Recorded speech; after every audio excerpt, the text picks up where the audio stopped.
Começa agora o Meia Pantufa.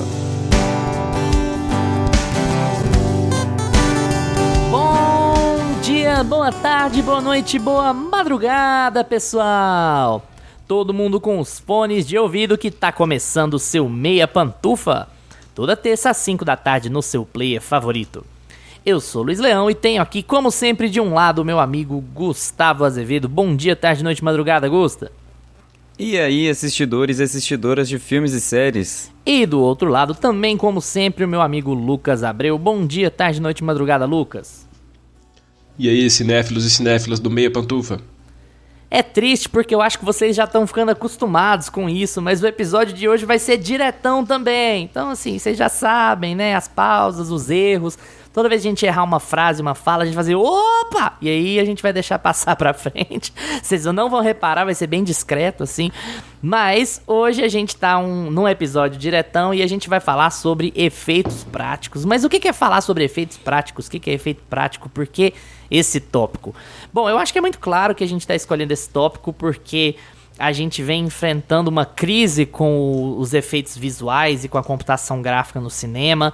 Não só uma crise trabalhista, que a gente menciona muito aqui no podcast, sobre como tem poucos artistas para o tamanho da demanda de computação gráfica para televisão e para cinema, para streaming que a gente tem hoje. Isso está fazendo com que eles recebam pouco, trabalhem muito e muitas coisas saiam inacabadas. Porque os estúdios cobram demais. E além disso, a gente tem tido várias discussões sobre como isso tem afetado a, não sei se credibilidade, mas assim, vou usar um termo do Gustavo, que é afetado muito a textura, né? Porque se você faz um pouco de computação gráfica e ela não fica boa, você passa um pano. Se o seu filme é inteiro, da cabeça aos pés, computação gráfica, e ela não fica boa, isso acaba prejudicando muito a experiência do filme, acaba prejudicando muito a conexão do espectador com aquela obra. The Flash. Então, o que a gente vai comentar hoje é, de forma muito geral, sobre efeitos práticos, sobre quando eles começaram, quando eles foram praticamente substituídos pelos efeitos visuais, os efeitos de computação gráfica, quem ainda tá batalhando para tentar fazer as coisas mais práticos possível. Opa, já tem erro aí. Mais prático possível. E a gente quer abordar esse tema porque esse é um tema muito relevante para o cinema atual e para nossa concepção também do que é fazer cinema, né? E do que é fazer cinema da melhor forma possível versus fazer cinema da forma mais barata ou mais conveniente possível, né? Então, esse episódio não tem a introdução lida porque ele está sendo gravado direto, então vambora, vamos discutir efeitos práticos e efeitos visuais no cinema no Meia Opinião.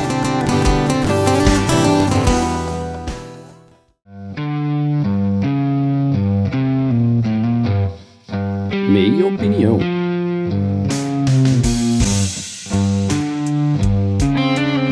Já vou entregar de cara que essa pauta foi sugerida e altamente estimulada por Gustavo Azevedo. Então, hoje o Gusta vai tomar as rédeas aqui desse podcast e ele vai explicar não só pra vocês todos, mas também pra gente por que ele quis tanto gravar essa pauta, por que ele escolheu esse tópico e falar um pouquinho sobre efeitos práticos em geral. E já emendas, vai falar de bastante coisa de uma vez só, ver se você lembra de tudo que eu tô te perguntando.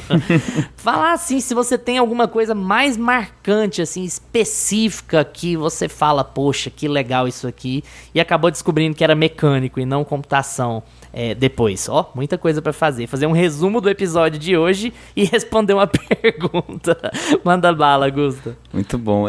Foi encorajado, eu queria falar muito sobre efeitos práticos e computação gráfica, né, esse embate aqui. Aí eu falei, enfiei goela abaixo aqui pros meninos, falei assim, a gente vai falar assim, porque eu acho que esse tópico tá quente, é um tópico que, por mais que as pessoas às vezes não estejam conversando, elas estão percebendo no cinema, e às vezes elas não entendem o porquê que elas estão desgostando ou que elas estão gostando muito de um filme, mas tem tudo a ver com isso, assim, muito em boa medida nos filmes de ficção científica, nos filmes de ação, nos filmes de horror que estão saindo ultimamente. Eu acho que esse mês de julho a gente fez assim, a gente cobriu muito bem, eu acho, o cinema no mês de julho, e a gente teve claramente um boom de filmes, tanto em público, quanto em bilheteria, quanto em sucesso de marketing, quanto em, né, o que o pessoal fala que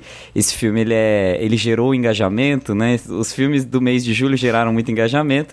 Então a gente enxerga alguns pontos, algumas particularidades, e eu acho que tem muito a ver com essa pegada de efeitos práticos.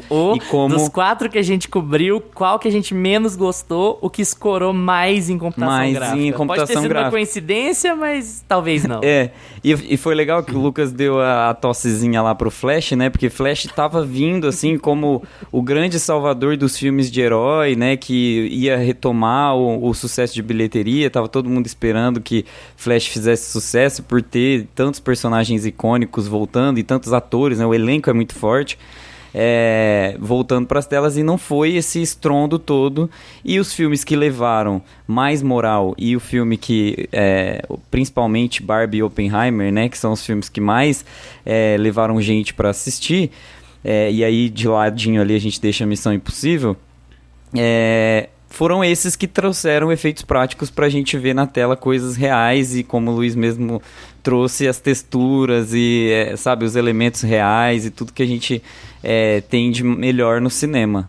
Então eu acho que essa discussão vem muito desse propósito de mostrar para vocês que ouvem a gente que a gente se importa também com esse cinema que está sendo feito com muito carinho, pra gente ver, sabe, tudo com textura, tudo real, tudo explosão de verdade. Se você vai explodir alguma coisa, você coloca dinamite lá no negócio e você explode. E eu acho que foi por isso que eu trouxe esse tema, pra gente pegar esse gancho e trazer essa discussão que tá quente. E aí, já respondendo a segunda pergunta, que foi o que te marcou, né? Eu acho que tem 2 pontos assim que são turning points mesmo na minha vida. Quando eu era criança, assistindo Jurassic Park, definitivamente foi o filme, um dos filmes da minha infância, assim, assistir nas sessões, esperar para assistir à noite no SBT, na Tela Quente. Não, como que era o da SBT? Tinha um nome, Tela Quente era Tela Quente? Eu acho que era no SBT. Não, Tela Quente é da Globo. Tela Quente é da Globo na segunda, né? Agora também não. Passava na sexta-feira, gente, à noite. Eu ficava esperando, eu não conseguia ficar acordado, porque eu estudava cedo. E aquele filme sempre me deixou assim... Sério, eu sempre amei Jurassic Park. E aí, assim, depois de já mais adolescente, mais adulto... Tela de sucessos. Tela de esse aí. sucessos. Muito Nossa, tinha o Tela de Sucessos e o Cine Espetacular. Eu acho que era no Tela de Sucesso. Nossa, uns nomes assim, né? Bacana. Mas enfim.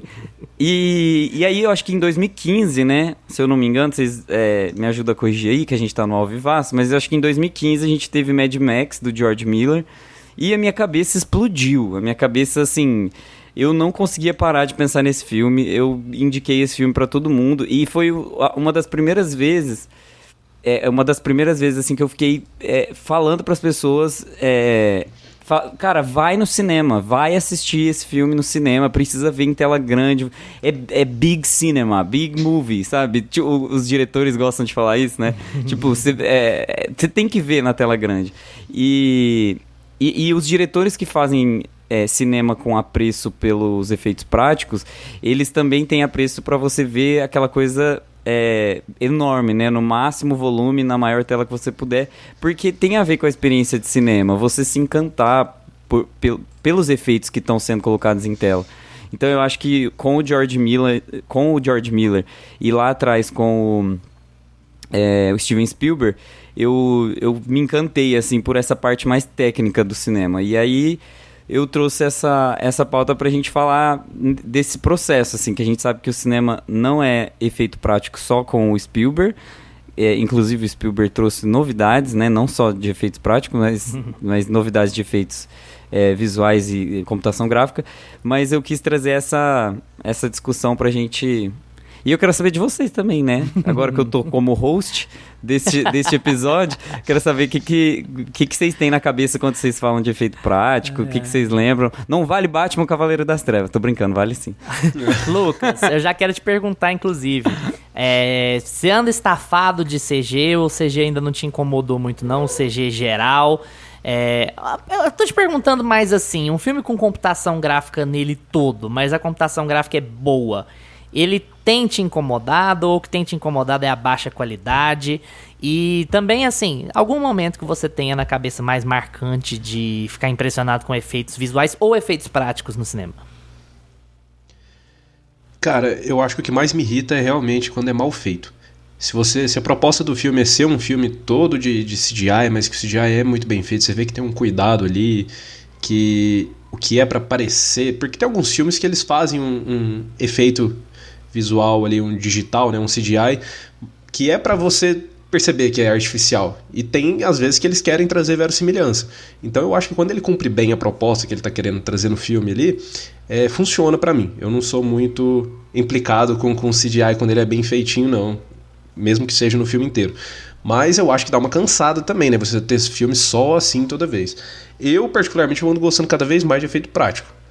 Então, assim, eu gosto do CGI bem feito e tal, não tem muita implicância de assistir um filme que é todo assim, mas o que me irrita mais é quando o efeito é mal feito, que foi o que me irritou muito em The Flash, cara. Que além do roteiro ser mal feito, o filme, ele é CGI, assim, do início ao fim, e desde a roupa dos personagens até o cenário. E é uma coisa muito... Um filme que teve muito tempo pra ser feito, que teve muito dinheiro investido. E que eu fiquei assim, cara, eles tiveram tempo, né? Fizeram refilmagem, fizeram um monte de coisa e pra entregar desse jeito, assim. Então isso me tira totalmente do filme. Mas assim, um momento que eu tenho muito gravado assim na minha cabeça, e vocês vão rir, né? Porque não podia ser outro. Foi quando eu fui assistir Homem-Aranha do Sanheim, de 2002. Cara, e eu tinha, sei lá, 8 anos de idade. Eu tinha 8 anos de idade e, assim, eu era acostumado a assistir. Passava Power Rangers, o filme, na televisão. Assistia Toy Story, assistia aquele filme do Superman antigaço. E aí fui ver Homem-Aranha no cinema, cara. Eu fiquei louco com aqueles efeitos visuais naquela época ali. Porque ele tem muito efeito prático e muito efeito... E muito CGI também, né? Se você rever ele hoje em dia, o CGI até que deu uma envelhecida legal ali, né? Mas pra época era uma coisa assim... Você vê o cara se balançando nas teias, assim, pelos prédios e tudo numa verossimilhança, assim, que era muito convincente. Aquilo ali, eu tinha 8 anos de idade, eu ficava de cara, assim. Eu lembro que eu ganhei o DVD do filme, eu ficava vendo os bastidores, como que era feito, tudo. E foi um que eu tenho muito marcado, assim, na memória. Mas depois de mais velho, cara... esses efeitos práticos, eles me impressionam cada vez mais. 2001 foi um filme que ficou muito marcado, assim, também, em relação a isso. Porque 2001 foi um filme que eu custei assistir. Toda vez que eu ia assistir, eu demorei umas 3 vezes, né, pra conseguir terminar ele mesmo, pra passar da cena dos macacos. Mas depois que eu passei, é um filme, assim, que... Cara, eu ficava vidrado, eu ficava sentado, assim, na ponta do sofá. Teve umas cenas que eu voltava pra ver de novo.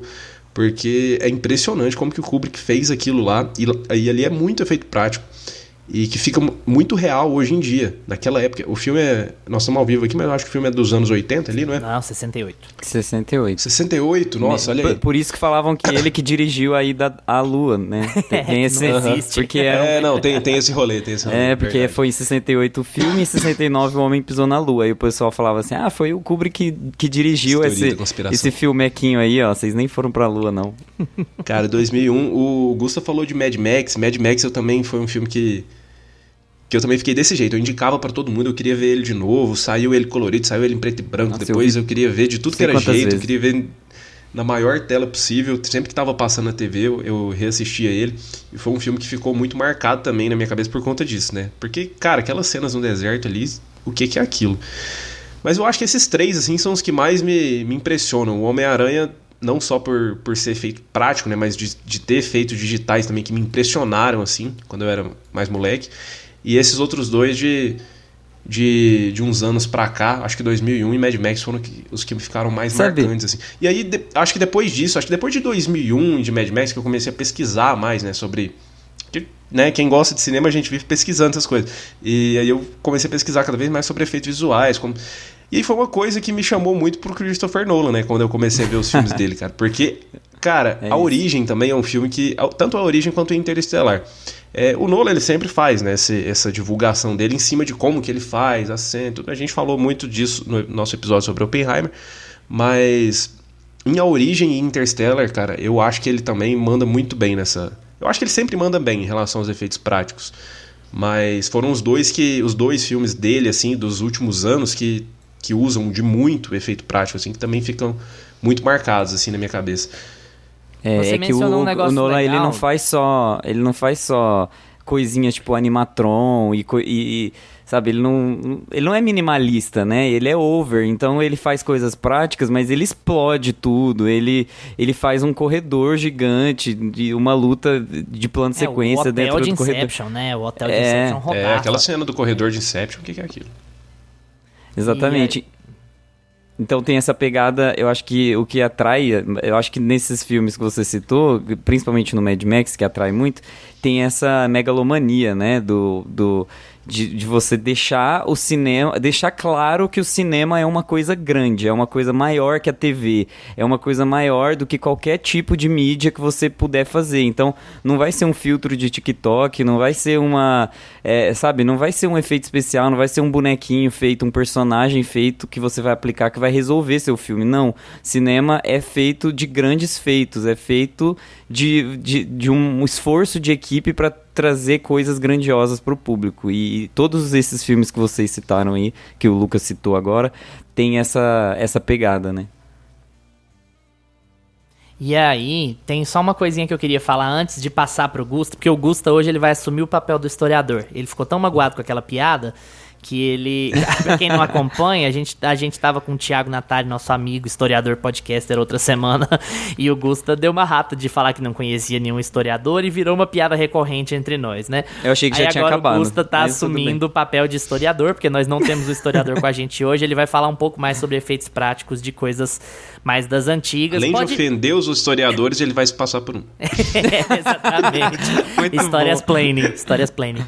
Ele vai... Mas assim, já passando que nós não somos experts, a gente vai deixar um monte de filme B e um monte de filme incrível pra trás nessa nossa lista, comentando efeitos práticos. A gente vai falar de coisas muito mainstream, coisas especialmente americanas, a gente tem noção disso, mas pode ser muito básico pra quem entende muito de cinema, mas pode ser desconhecido pra quem entende pouco, ou tá começando a pesquisar, ou tá mais curioso. Então a gente quer passar um geralzão de coisas que chamaram muito a nossa atenção, nesse nosso estudo de cinema nos últimos anos, né? E o Gustavo vai falar um pouco mais sobre isso com mais cuidado lá pra frente. Eu só queria fazer um asterisco antes de eu esquecer. O Lucas falou sobre ter o DVD para acompanhar os extras, para acompanhar bastidor do Homem-Aranha. Do Sanheim, né, o do Homem-Aranha dos anos 2000.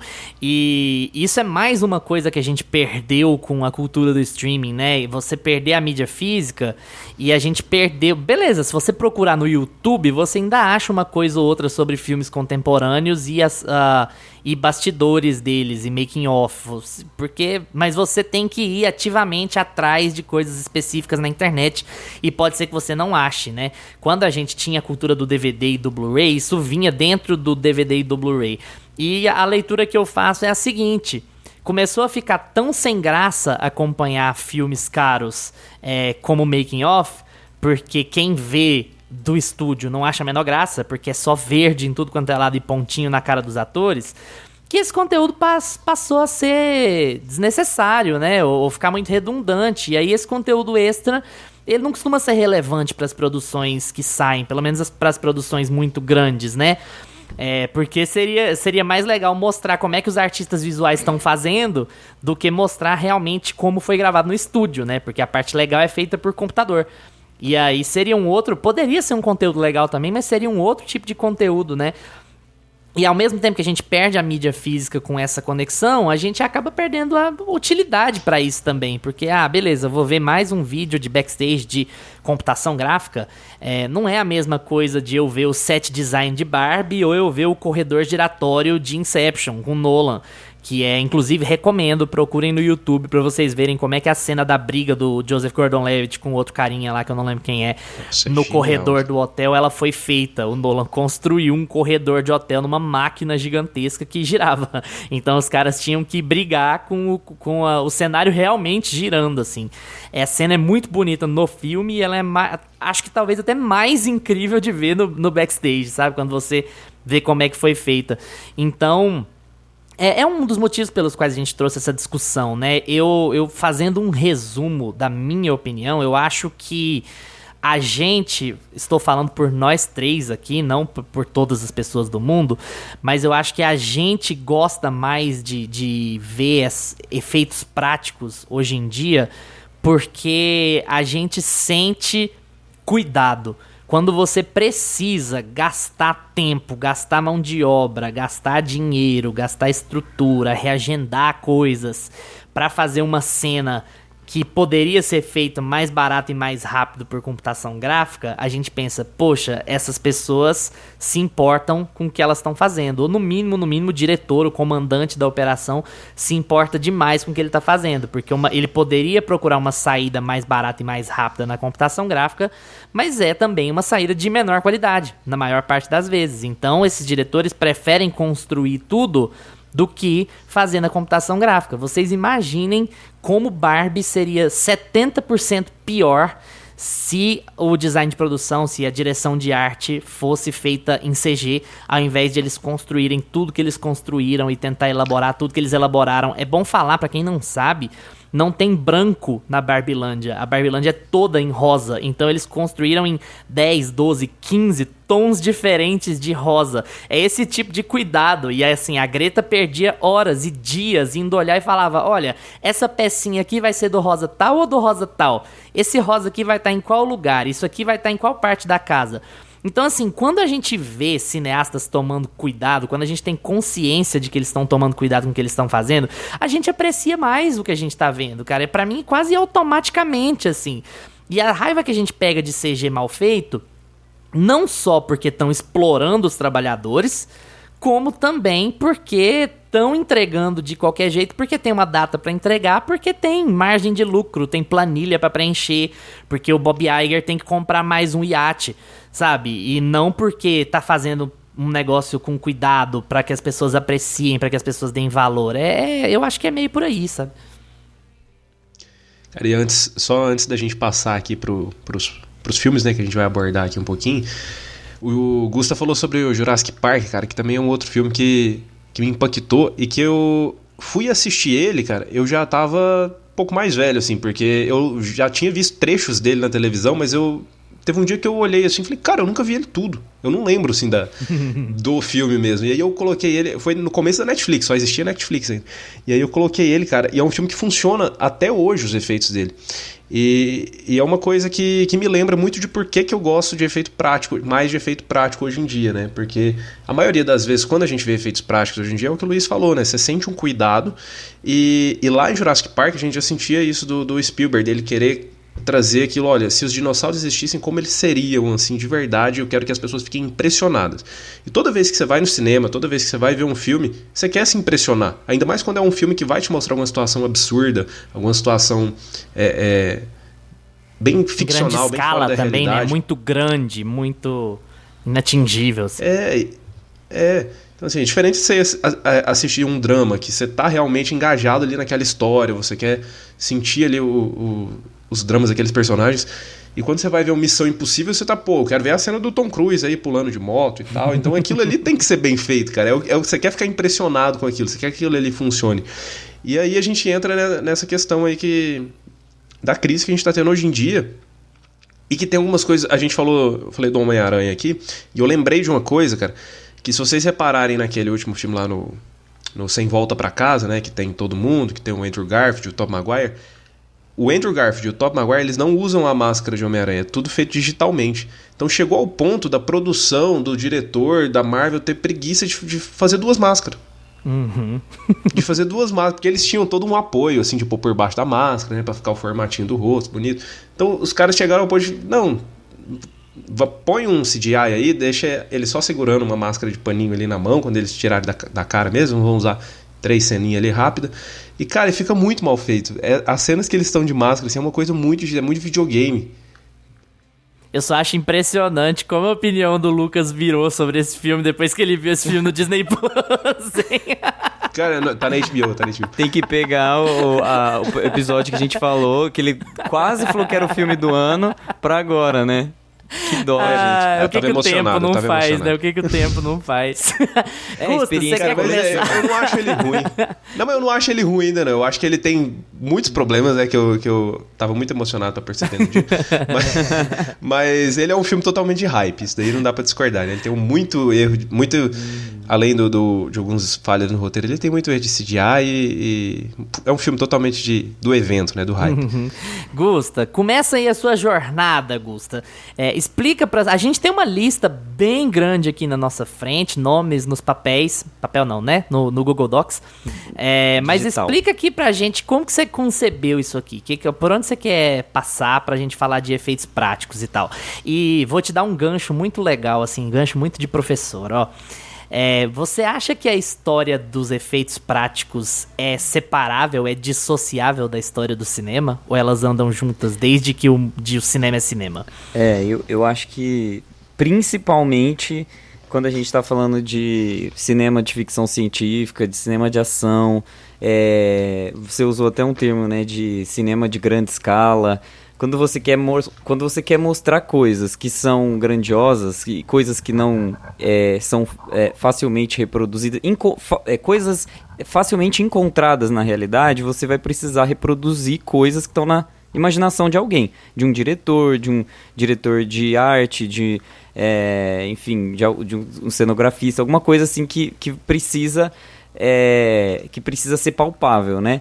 Então, o cinema da ficção científica, ele começou lá atrásinho, mais de 120 anos atrás, com o Georges Méliès, que ele fez aquele filme lá da Lua, né, em 1902, o filme saiu, e agora eu esqueci o nome do filme. Eu coloquei. Na verdade, enquanto você procura Uma viagem à Lua, né?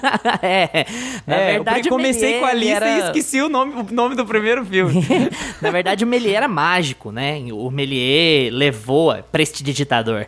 Ele levou... E quando a gente fala de cinema do final do 19, começo do 20, gente, não é a mesma concepção que a gente tem hoje, né? Não é... A gente fala muito de curtas, a gente fala de filmes que eram produzidos a uma escala enorme. Os caras faziam 20 filmes, 30 filmes num ano. Era uma coisa... Cinema era uma coisa meio marginal, era uma coisa...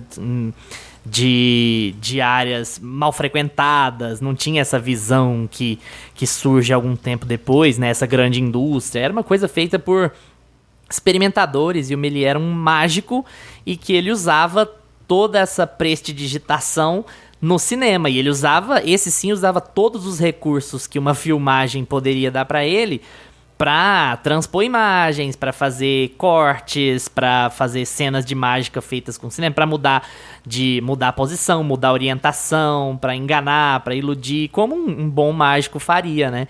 E além disso, a Viagem à Lua tem as suas particularidades, né? Porque é um filme impressionante de 1902, mas ele é um cara que já estava trabalhando assim, em todos os microfilmes que ele fazia, ele usava do cinema para iludir, né? Como se fosse uma outra ferramenta de fazer mágica, de fazer prestidigitação.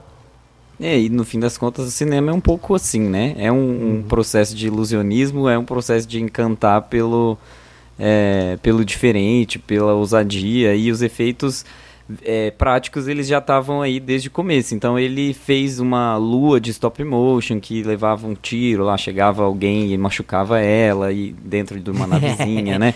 E aí as pessoas desciam nela, ela chorava e escorria a lua ali. Enfim, o homem é mandado à lua por um canhão, né? Por um canhão. Da Viagem à Lua. Um tiro que dá na lua e ele chega lá. Isso assim, só pra situar as pessoas, gente. Isso foi quase 70 anos antes do homem realmente chegar à lua, né? Que a gente vai Já discutir era mais uma pra vontade, frente com né? outro filme. E aí, isso na França, né, o Méliès fez esse filme, e aí depois a gente pode considerar um dos grandes filmes, assim, nesse miolo, gente, vocês vão pesquisar aí que vocês vão achar muita coisa interessante, né, o começo da história do cinema foi muito inventivo, muito criativo, mas assim, a gente vai dar uma aceleradinha pra gente conseguir chegar nos filmes mais novos, que são os filmes que tem um escalonamento um pouco mais bacana, assim, né, pra gente discutir aqui. Então a gente vai lá pra Alemanha, a gente tem Nosferatu, 1922, que tem assim, é bizarro o jogo de luz, maquiagem, sombra, que, sabe, assim, tem efeito de desaparecer, tem efeito de aparecer, tem efeito de... É bizarro como Nosferatu é um filme muito foda. E assim, se você pega um frame de Nosferatu, imprime e põe na sala da sua casa, vira um quadro belíssimo. Então, assim, já fica a dica pra quem quer decorar a casa. Porque ele é um filme que todos os frames, assim, são lindíssimos, né? O cuidado que tem com as sombras, né, mesmo, para você mostrar que aquilo ali é um ambiente soturno, e o Nosferatu foi uma inspiração / cópia, / levou o processo e teve que queimar suas cópias de Drácula. Então a história é muito conhecida por nós, então é muito legal você ver um filme de vampiros, né, sendo feito em 1922 com esse preciosismo que é Nosferatu. E começo de expressionismo alemão também, né? Uma corrente cinematográfica incrível, assim, que se inspira muito no teatro, mas ela você vai ver uma escola de coisas meio deturpadas, de cenários pintados, ao invés de usar a locação, você usar muito cenário pintado, uma coisa meio do teatro, mas num ar meio macabro, né? E você falar em luz e sombra também, né? Que aí a gente tá falando de fotografia, mas também a gente vai ver muito uso de fotografia para criar ilusão, né? A fotografia ajudando a criação de um design de arte, ajudando a criação de um ambiente, sabe? Que tudo... Cinema é maravilhoso porque tudo casa, né? Você joga as coisas todas para funcionarem juntas. Exato. Aí aqui, seguindo nossa listinha, a gente tem The Lost World, que foi lançado em 1925. E ele teve aqueles dinossaurinhos animados, que quando a gente vai procurar ali, né, a história dos efeitos práticos, a gente sempre retoma aquela briga de dinossauro. E ainda não tava bom igual o Jurassic Park, tá, gente? Se vocês forem ver, é tipo umas massinhas, assim, é aquela coisa bem, né, década de 20 ainda. E eu não recomendo vocês assistirem com a precisão de olhar que vocês têm hoje para assistir os filmes atuais. Faltava só 70 anos pra Jurassic Park. A não ser os da Marvel. Mas aí depois, seguindo essa base assim de massinha e stop motion, a gente tem o King Kong, em 1933, que foi um filme que trouxe essa coisa, né, do animalesco, e ele lá sequestrava a loirinha em defesa, e a polícia precisava matar esse monstro à solta. E aí a história todo mundo conhece, né, de King Kong, mas foi esse filme que consagrou os efeitos práticos que teria no filme, porque você precisa pôr um macaco pendurado num prédio, né, de uma grande cidade, de um arranha-céu ali, então você precisa tomar bastante cuidado, e o filme funciona. Você olhando em retrospecto, ele tem bastante cuidado com a movimentação dos bichinhos, né, do gorila ali, do macaco. Do King Kong. Né? Do próprio King Kong. Tô tentando... Sabe quando você precisa parafrasear na redação e precisa achar outros nomes pro King Kong? É isso. E aí, em 39, a gente tem Mágico de Oz. E em Mágico de Oz teve uma técnica muito, muito massa, que foi de começar a trabalhar com aquela técnica de espelhos, que mais pra frente o Kubrick também vai dar uma... ele dá uma personalizada, ele acaba sofisticando a técnica, né, lá em 2001, no caso o nome do filme, não adapta. E aí em 1939 Mágico de Oz dá uma consagrada nessa técnica, na verdade, porque você usava espelhos para inserir personagens em locais que eles não estavam de fato, então você criava uma ilusão de ótica, e isso é considerado, de certa forma, efeitos práticos usados no cinema. E só um detalhe que não pode deixar passar de jeito nenhum, que é a gente falar em Mágico de Oz é falar em design de produção. Quando a gente diz design de produção, gente, é porque production design é a mesma coisa de direção de arte. Então, se a gente usar os dois, eles são a mesma coisa, tá? Se você gostou do set de Barbie, você vai gostar do set de Mágico de Oz, porque a inspiração mais clara Sim. da Greta o set de Mágico de Oz. E tem uma cena fantástica, assim, porque o Mágico de Oz, ele faz uma transição do preto e branco pro Technicolor, né? Então o filme começa preto e branco, você vai com uma impressão dele e de repente ele fica todo colorido e vivo. É um design de produção maravilhoso. E só uma curiosidade, a cena da transição o cenário está pintado de marrom, o cenário está pintado de tons escuros da casa da Dorothy normal. Então tá todo mundo pintado de marrom, de cinza, pra quando a câmera pegar, fazer direto, não ter um corte. Aí a câmera já mostra, a câmera já tem uma dublê da menina cujo nome me fugiu agora, Julie Andrews, eu acho. Dorothy? Ah, tá. Achei que era personagem. Mas já tem uma dublê da Dorothy. E aí vai mostrar, a câmera vai seguindo direto a transição do mundo preto e branco pro mundo colorido. E é um efeito maravilhoso, fantástico, copiado ad eternum, porque ele é todo feito de verdade. Não tem técnica de coloração por cima. Você tá mostrando um set pintado de preto e branco e um set pintado de colorido. E assim, é uma coisa que mudou tudo. O Mágico de Oz é um filme que ele pra usar o termo que a gente gosta muito, que é funcionar, né, que você até já usou, ele é um filme que ele é acessível para audiências mais novas até hoje, assim. Ele é muito legal de acompanhar, muito legal de ver, mesmo sendo um musical, né, Lucas? Mas é muito legal de ver. E aí, em 41, a gente tem o Cidadão Kane. O Cidadão Kane é um filme, assim, é uma aula, né, de cinema, todo mundo sabe. E aí tem várias traquitanas lá que eles usam pra fazer alguns... às vezes ele tá numa casa, mas a casa é um papel impresso e eles só fizeram um recorte lá no fundo da porta e, na verdade, a única cena que tá valendo é ele entrando lá no fundinho da casa, sabe? Coisas assim que são muito lá de 1902 mesmo, bem Georges Méliès, e são replicadas e refinadas e feitas assim com muito capricho em... Mudou tudo, né? Ele foi o primeiro cara a filmar 3 planos diferentes numa cena. Você tem frente, meio e fundo, e todas tá acontecendo alguma coisa. A câmera não tá desfocada assim. Falaria muito de Cidadão Kane. Acho que a gente tem que fazer um episódio sobre ele depois. Temos. A gente não tem episódio de Cidadão Kane? Não, se tiver, a gente faz não. Existe um podcast de cinema que a gente precisa ter, né, no currículo do episódio de Cidadão Kane, gente. Vamos lá. E aí tem, em 1956, a gente tem os 10 Mandamentos, e os 10 Mandamentos teve aquela cena icônica que é a separação do mar, né? Que precisava passar ali a galera dentro do mar e Moisés precisa abrir o mar. E aí eles fizeram isso com efeitos práticos. Eles abriram o mar, tô brincando. Eles foram lá no mar e abriram ele. Mas não, se fosse Christopher Nolan, ele com certeza daria um jeito. É porque ele ainda não pegou esse projeto pra fazer. Eu acho que é melhor ele não pegar, gente. Vamos deixar baixo. Mas assim, eles construíram assim, como se fosse uma usina mesmo, dentro do estúdio, e abriram as comportas de água lá, e aí as ondas viravam tudo, aí eles pegaram essa onda, aplicaram em cima do frame por frame, assim, é um trabalho de louco, mas é um dos grandes feitos desse cinema prático, assim, né, que a gente conhece. E esse filme, depois vocês pesquisam no YouTube também a cena dos 10 Mandamentos, abrir o mar, pesquisa lá no Google que vocês vão achar, se não quiser ver o filme inteiro.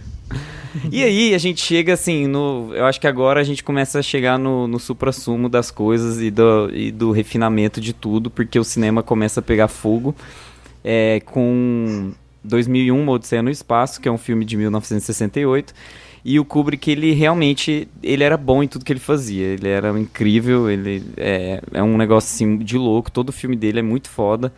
E com 2001, Odisseia no Espaço, ele fez vários... Ele revolucionou tudo, assim, sabe? Tipo, ninguém sabia como fazer um objeto flutuar, ele fez a caneta flutuar. Ninguém sabia como fazer uma projeção de luz, como se você estivesse viajando no tempo e as luzes estivessem passando. Pois ele foi lá, mexeu na câmera, mexeu no diafragma lá da lente, colocou a lente de outro jeito, colocou um monte de luz na frente e deu certo. Eu preciso fazer uma roda de hamster que uma pessoa corre nela. Ele foi lá e construiu no estúdio um negócio gigante de uma roda de hamster e filmou. E assim, tudo é lindo nesse filme. É incrível. O Lucas falou mesmo de 2001 e de como impressionou ele. E não tem como não impressionar. Você assiste 2001, você acha que é um filme da década de 90, da década de 80. Assim, não parece ser um filme da década de 60. Então, o Kubrick... Tanto é que o Kubrick, ele é uma das maiores inspirações do Nolan. Quem bebe na fonte de Kubrick né, é um pouco megalomaníaco. Então a gente tem o Nolan pra provar isso aí pra gente. Não é à toa que se você olhar a estrutura dessa roda de hamster que o Kubrick fez lá no passado e olhar o hall da origem, vocês vão ver que é praticamente uma estrutura muito semelhante. Só que a cena foi mais contida em 68 e muito mais elaborada aqui, né, em A Origem, porque teve mais tempo para sofisticar a coisa. Mas parece que você vê que veio do mesmo lugar, da mesma fonte de inspiração, sabe? É muito legal isso. E aí a gente vai ter depois, em 79, eu tô pulando muitas coisas, tá, gente? É o que o Luiz falou, tem muita coisa aí no meio. Não tem como a gente falar todos. Não tem. Dá um destaque aí pro que a gente... E aí a gente pula pra 79 com Alien. A gente fez episódio de Alien aqui? Eu acho que a gente ainda... Eu acho que ainda a gente não fez também, né? Eu lembro não, porque eu não vi Alien. Por isso que eu sei. E Alien tem aquelas cenas icônicas lá do bichinho saindo da barriga do cara que tá... ele nasce dentro de uma pessoa, né? Ele sai de dentro da barriga do cara e sai correndo, assim. Hoje é até engraçado ver, porque é uma cena meio que macetaram tanto. Eu já vi todas as cenas famosas desse filme, eu acho, e não vi o filme, cara. Pensa, a única franquia da história que pode se gabar de ter como diretores da trilogia original Ridley Scott, James Cameron e David Fincher.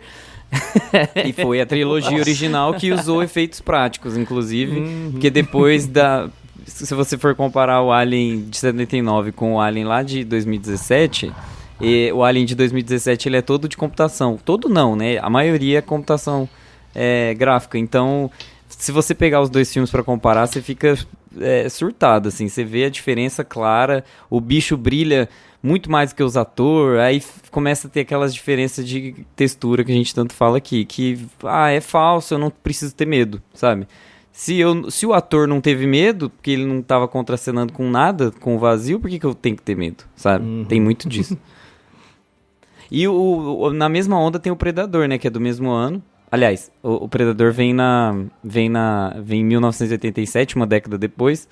E o Predador, que é com o Schwarzenegger, né, que era o master do master ali da... Todo mundo queria um filme com o Schwarzenegger, e o Predador tem. E o Predador é a mesma coisa. É uma criatura assassina que tá matando todo mundo e que foi feita um animatron, foi feito um bonecão lá que contracenou. Não contracenou, né? Mas ele tava lá junto com os atores. Bonecão que contracenou é ótimo. E aí, em 2018, também teve um filme do Predador em CG que foi péssimo, ridículo. E em 87 também tem outro filme muito foda, que é Peraí, que eu... Esqueci o nome do filme, gente. Eu acho que é a Mosca. E aí eu coloquei tem a coisa. Tem a eu coisa não tenho de corte. 87, existe, claro. Mas... É porque Mas a a Mosca gente tá em 86. Aí eu confundi. Eu falei assim, gente, será que eu coloquei errado? Porque a Mosca é um filme que tem efeito prático, assim, né? O cara derrete lá na sua frente e você fala, cara, não é possível. Não, inclusive a gente vai até pedir desculpa pros nossos grandes amigos do horror, porque a gente vai pular muita coisa dos anos 80, do horror, especialmente do horror B dos anos 80, Sim. que é assim, que é onde o efeito prático tá nadando de braçada. São as pessoas mais criativas, mais inteligentes, mais com mais recurso, assim, pra tirar de onde não tem, pra economizar e ao mesmo tempo fazer funcionar. Praticamente toda a década de 80 é muito incrível em termos de efeito prático pra horror. O pessoal começa a usar disso muito bem.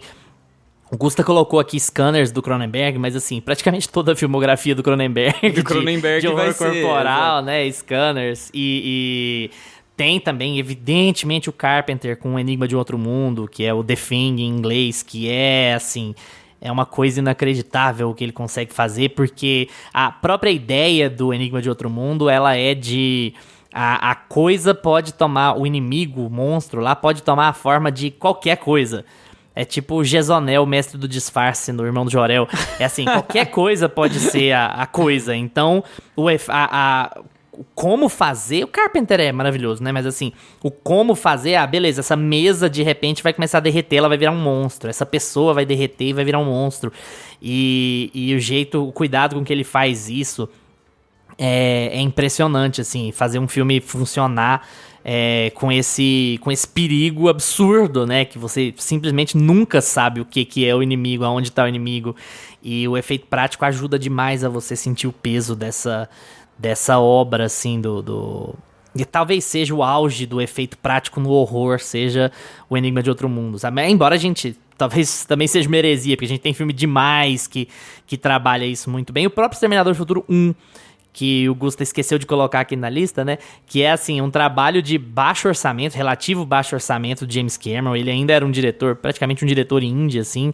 Ele fez o filme do jeito que dava. O Schwarzenegger era um cara semi-conhecido também e tem uns efeitos muito legais envolvendo o Schwarzenegger e o fato de ser um robô, né? Que não são tão bons se você for olhar com o olho de hoje, mas você tem que pensar em como foi feito, como é estruturado, né? E aí o Exterminador do Futuro 2, o Gusta vai falar um pouco mais sobre ele, mas ele já vai em outra direção. Também muito bom, mas já vai numa direção bem diferente do primeiro. Antes do Exterminador do Futuro 2, o Exterminador do Futuro 1 é de 84, né? Então vamos voltar um pouquinho pra trás e falar do Evil Dead, inclusive do nosso amigo Sanheim, que é um filmaço de... E aí quando o Lucas falou, efeito prático, lembrei do Homem-Aranha, aí eu já comecei a falar assim, gente, com certeza o Lucas vai gostar do Evil Dead, né? Mas cara, pois eu nunca vi o Evil Dead. Não gosta de terror. Aí, assim, não é que você não gosta, é que você prefere que ele não esteja, né, te dando medo. Eu imagino que seja mais ou menos por essa... Cara, não é nem nessa linha, é porque eu nunca me interessei muito pela temática do terror sobrenatural, no geral, assim. Aí, quando eu comecei, né, a querer assistir mais os grandes diretores e tudo mais, os clássicos, aí eu fui entrando mais nos terrores ali. Porque eu acho que... Sabe o que é o problema? Eu acho que eu comecei a ver uns terror ruim. Eu comecei do ponto errado, assim. Sim. Eu lembro de eu reunir com a turma e assistir um que tem... É puro efeito prático também. Que é A Hora do Pesadelo, mas eu acho que é o 2. Alguma coisa assim, cara. Que, meu Deus do céu, era horroroso. Era o retorno do Fred Krueger, um negócio assim. Cara, era horroroso, era muito mal feito, assim, era de dar risada. A gente reunia e dava risada do filme. Então a gente tem muito efeito prático também, mais antigo, assim, que não funciona tão bem, né? E eu acho que foi mais esse ponto aí, meu negócio dos filmes de terror. Hoje eu já gosto mais, hoje eu já vejo uns terrores aí que eu gosto mais. Não, e o primeiro, Hora do Pesadelo, tem algumas cenas maravilhosas. Principalmente a cama, né? Que ficou mais marcado, que é o Johnny Depp afundar na cama. E parece que a coisa foi mais...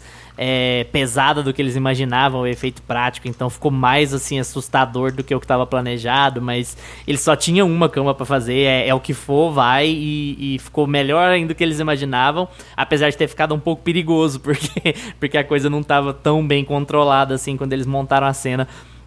Mas, assim, se a gente for falar de efeito prático e o horror dos anos 80, gente, vale um episódio à parte, só pra isso, assim. Sim. E só pra lembrar, não é 80, é 70, mas a gente pulou o Exorcista, porque a gente já tem episódio sobre Exorcista, tá, gente? Vai lá ver, faz pouco tempo, inclusive. Eu não vou lembrar o número agora, mas enfim. Se quiser saber mais sobre o que a gente achou do Exorcista original, nossa, ele pode funciona até hoje, trás. viu? Que ali é 73, né? Ali eu tô um pouquinho pra trás da lista do Gusto ainda. Talvez seja um dos únicos exorcistas que funcionam, né, na verdade. Ele funciona. O único. Ele é uma coisa assim, meio que não mexe nele, E tem mais um pra vir, né, vocês sabem. Vocês estão vendo já, né, que tá, já chega mais um. Só que, inclusive, eu tô ansioso pra ver esse, porque parece que vai ter a pegada lá do hospital e tal, que é uma pegada que eu gostei, né, vocês não precisam nem passar perto, que vocês não gostaram. Mas a gente tem ali também em 81, o Evil Dead é de 81 e a gente também teve não foi remake, né? Foi foi uma continuação, né, do Evil Dead. Esse ano saiu uma continuação. Tá muito legal também, com vários efeitos práticos. Já tá disponível, se eu não me engano, na HBO Max. Assim, o horror, se alguém conhecer assim, um podcast ou pessoas que falem sobre o horror pra vir aqui comentar, vocês avisam a gente, tá? Ah, meu Deus, eu morro. Um dia alguém vem aqui e me dá um tiro. Mas o Cronenberg é um dos grandes também, né? O Luiz falou sobre scanners e toda a filmografia. Se você pegar a filmografia inteira dele, ele gosta de brincar com efeito prático. Scanners é um filme de 81 também, assim como Evil Dead. Que é um diretor que o Lucas também não é tão chegado, né? Mas... eu gosto de algumas coisinhas dele só. Fez muitos filmes incríveis. E o Exterminador do Futuro, o Luiz até puxou esse assunto aí. O Exterminador do Futuro 2 foi um filme que começou a flertar com a computação gráfica. Então a gente começa a entrar ali, Exterminador do Futuro, que é um filme de 91, a gente já começa a entrar nessa seara aí de filmes que flertam com a computação gráfica e que a década de 90, boom, né? Explode computação gráfica, que é quando o nosso amigo... Gente, esqueci o nome do diretor de Jurassic Park. Espera, é só o maior. É a pressão do Alvin. Nossa, o cara... É a pressão do Alvin. esqueceu o nome dele. Eu só esqueci o nome do maior cineasta vivo apenas. Só do Spielberg. Só do Steven Spielberg. É que a gente vai falando, né? É o James Cameron, é o David Fincher, é o Sam Raimi. Você esquece, é só os grandes. Enfim, e o Steven Spielberg, que é o fundador ele é praticamente o pai da computação gráfica, e ele tinha muito apreço também por efeitos práticos, né? Ele fez o Jurassic Park em grande parte com efeitos práticos. Só que tinha algumas coisas que eles não conseguiam consertar com efeitos práticos, ou ficava muito caro, ou não dava certo, ficava parecendo muito robozão, etc. Que foi muito do problema que ele teve lá em Tubarão, que era um problema que ele não conseguia consertar muito, né? Que foi o primeiro longa dele. E aí ele foi sofisticando as técnicas e fazendo amizades com pessoas da computação gráfica, tanto é que em Jurassic Park um rapaz chegou pra ele e falou assim: olha, eu tenho esse robô, esse protótipo aqui de computação gráfica animado de um dinossauro correndo, e eu quero que você coloque no filme, não tem como pôr? E ele falou: bora pôr, vamos começar a pôr computação gráfica. E aí que eu acho que o Spielberg acerta em casar muito bem o que vai ser computação gráfica e o que vai ser efeito prático. Muito. Quando é pra valer, quando é perto, quando preciso tocar no bicho ali, ele é prático. Quando é de longe, quando é uma paisagem, quando voa lá pra longe, aí é computação gráfica. Então, aqui eu acho que tem o melhor dos dois mundos, né? Que é uma coisa que não acontece lá em Exterminador do Futuro 2, na minha humilde opinião. Eu acho que Exterminador do Futuro 2 traz a computação gráfica como apoio, mas você vê hoje e você fala: meu Senhor Jesus. Ele envelheceu mal, né? Quando é digital ali. Quando é prático ainda funciona. Foi caro, foi um filme que gastou muita equipe e muito dinheiro para ser feito. Não é como se você fizesse a toque de caixa, né? Assim, aquela coisa meio faz aí e como são os feitos. Nossa, eu discordo real. Eu acho muito legal a computação gráfica do Exterminador do Futuro. Eu acho horrível. Eu acho legal mesmo, enfim. assim. Eu acho que o digital do Exterminador do Futuro 2 deu uma envelhecida legal, assim, é um negócio que você assiste e fala: isso aí, é antigo, né? É antigo esse. Sabe quando você... Cara, mas Jurassic Park eu acho genial até hoje, cara, porque aquela cena do T-Rex da noite, e aí que eu acho que tá o casamento perfeito do digital e do prático, cara, e o Spielberg percebeu isso lá no começo, deixa eu ver aqui, é de 93, né? Lá nos anos 90, os anos 90 pro começo dos anos 2000 é quando deu o boom do CGI, né? Acho que Matrix veio pra trazer muita coisa também, em 99. Então eu acho que tava nesse boom do digital, né? De todo mundo querer colocar algo digital, de ver que agora era possível fazer muitas coisas que antes a gente não conseguia fazer no prático. E o Spielberg é o cara que tava lá nos anos 90 já falando: gente, é assim, ó, usa o prático e finaliza, dá o detalhe ali com o digital. Não cria tudo só no digital. E por isso que Jurassic Park funciona até hoje, cara. É um filme dos anos 90 que você assiste e aquela cena do T-Rex à noite, até hoje ela convence, cara. Ela dá... Você fica assustado, assim, com aquele bicho ali. Tem até chuva. E é prático. Beleza, tem algumas cenas ali que você percebe, principalmente quando fica de dia, que ele vem que ele coloca uns detalhes ali em digital. Ele até... Esse foi remasterizado, o Jurassic Park? Eu acho que o Jurassic Park ele deu uma remasterizada também, né? Ou foi... Não, minto. Quem gosta de fazer isso é o George Lucas, né? E aí você tava falando de Jurassic Park, eu lembrei aqui, que ficou lá pra trás também, que é de 77, do primeiro Star Wars, do A Nova Esperança. Que ele tem uma cena que, inclusive, o George Lucas já remasterizou ela, acho que umas 3 vezes, que tinha o Jabba the Hutt, que era uma geleiona, ele era um cara que era uma geleiona, assim, e um monstro. E naquela época não conseguia fazer direito, né? Ele queria fazer os alienígenas dele ali, mas tinha umas coisas digitais ali que ficava muito tosco. Que você vai assistir hoje era tosco na época já. Parecia um videogame, assim, do mais mal feito possível. Aí ele foi remasterizando. Tem uma versão que é uma pessoa, tem uma versão que já é todo digital, tem uma versão que é um digital, assim, um pouquinho melhorado. Todos são meio ruins ainda, mas que eu acho que ele não chegou no estágio final que ele queria. Mas cara, eu acho que o casamento perfeito é esse, cara. É você usar o prático. Você quer trazer algo que não existe? Traz o prático e finaliza ali com o digital, cara. E o Spielberg, ele faz isso assim. O cara tava fazendo nos anos 90, cara, e a galera teve que fazer todos esses filmes bosta de CGI ruim aí pra perceber que tem que voltar a fazer isso. Em termos de mainstream, o Star Wars foi bem revolucionário também, assim, né? Sim. Pra gente falando em efeitos práticos, né? Não, é porque foi um sucesso absurdo de público e também de visual, né? E também como você observar você não é ampliar o trabalho do Kubrick, não, pelo amor de Deus. Eu acho até o filme mais bonito, o filme de 10 anos antes do Kubrick, do que o Star Wars. Mas é você abrir alas para um novo tipo de cinema, né? Assim, de um novo tipo de cinema de ficção científica e tal. Misturar ficção científica com aventura. Que o George Lucas sempre foi um cara muito bom da aventura, né? Nunca foi muito bom diretor, mas sempre um cara bom de histórias de aventura, tá?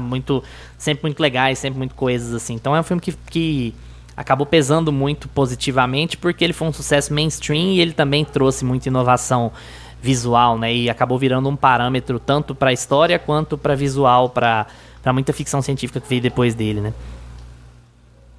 Sim, e um filme que, assim, quando o Lucas puxa esse assunto de efeitos práticos e computação gráfica juntos, unidos pelo bem do material final e tudo mais, na hora, assim, quando falou de Jurassic Park de 93, já apareceu na minha cabeça o Forrest Gump de 94, do Zemeckis, porque a gente muda o gênero. Então você tá lá num filme de drama, né, num filme ali que mistura drama com comédia, com uma aventura.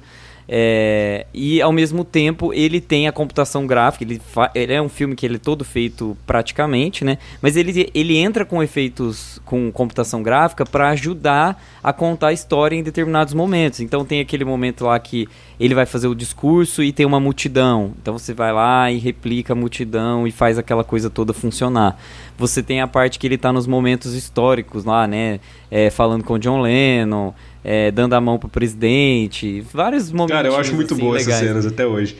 Então, e são muito bem feitas, sabe? São cenas que estão dentro do escopo de computação gráfica, feitas em 94 e que não envelheceram mal. Gente, você assiste Forrest Gump hoje, é bizarro como aquele filme não envelheceu. Ele é bizarro. São 30 anos. Mas também tem uma de história. explosão, falando em efeito prático, né? Uma explosão muito relevante no Vietnã, né? Entre aspas, que é muito impactante pro filme também, né? Além de você falar da computação gráfica que é legal, que é bem boa, até porque o filme foi caro, não foi qualquer coisa, mas você também tem um equilíbrio. Os anos 90, os bons filmes dos anos 90 geralmente encontram bem esse equilíbrio entre computação gráfica e trabalho prático, né? Trabalho mais palpável.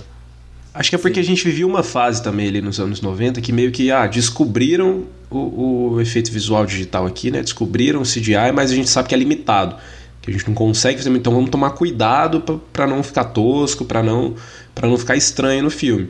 Então ainda vamos continuar usando. E conforme a tecnologia foi evoluindo, cara, meio que a galera já tentou jogar tudo pro digital. Então acho que a gente tava num momento bom ainda, que a gente ainda tomava cuidado, né? Falando, opa, peraí, até aqui eu consigo ir, mais que isso eu não sei. Teve muita gente que surtou também, né, nos efeitos visuais, na computação gráfica. E tem umas cagadas. Foi muito utilizado em videoclipe também, né, os efeitos de computação gráfica para fazer alguns testes. Eu lembro muito dos videoclipes do YouTube, cara, que é do começo dos anos 2000 e eram uns negócios muito loucos. Eles queriam colocar uma moto, o cara pulando na moto, não sei. Ai, tem coisa que é melhor esquecer. O final dos 90, 2000 pra MTV. É complicado. E aí a gente tem o suprassumo da ação, que é Missão Impossível, de 96, que foi feita boa parte em efeito. E aí tem de novo, né, um casamento muito legal entre efeito prático e efeito de computação gráfica, os efeitos de Brian De Palma visuais. e Tom Cruise. E Brian De Palma, né? Chamar. Lindo, maravilhoso. É muito bom. E aí a gente também tem outro filme que não é muito... Hoje ele não na minha opinião, ele não envelheceu muito bem também, que é o Independence Day. Mas sempre que você vai falar de destruição de mundo acabando, de cratera... sabe, as placas tectônicas se desfazendo. É difícil, gente. É muito difícil destruir o planeta e você durar 5 anos naquela época, no cinema. Então eu gosto bastante dele ainda. Mas eu já tentei ver ele assim mais recente. Ele é um filme que tava aí nessa crista de efeitos práticos versus efeitos visuais versus computação gráfica. E aí a gente tem nos 2000... Eu acho que os efeitos práticos começam a até ficar um pouco apagadinhos, assim, porque é onde começa o boom de... A tecnologia fica muito avançada, os computadores ficam muito bons, a gente começa a ter filmes como Matrix, a gente começa a ter filmes como Senhor dos Anéis. Em excesso também. Exato. E assim, é um voyeurismo pelo digital, porque Matrix traz isso nos 2000, essa coisa do tipo, nossa, foi tudo feito com computador, não foi nada feito com pessoas. Então era muito legal ver uma coisa que era nova e muito bem feita, né? Porque antes eram coisas meio, na minha opinião, lá no Exterminador do Futuro 2, uma coisa que era nova, mas eu não sei, sabe, se realmente me impressionava. Agora em Matrix é uma coisa que você... Cara, não é possível. Não, e até Matrix cai no excesso, né, amigo? Vamos combinar. O primeiro não, o primeiro é lindo, mas as continuações que foram filmadas juntas, elas são sofríveis, não só de história, que aí a gente já discutiu sobre isso aqui no podcast, né, que o Gusto ainda gosta bastante do 2, eu já acho o 2 e o 3 fracos.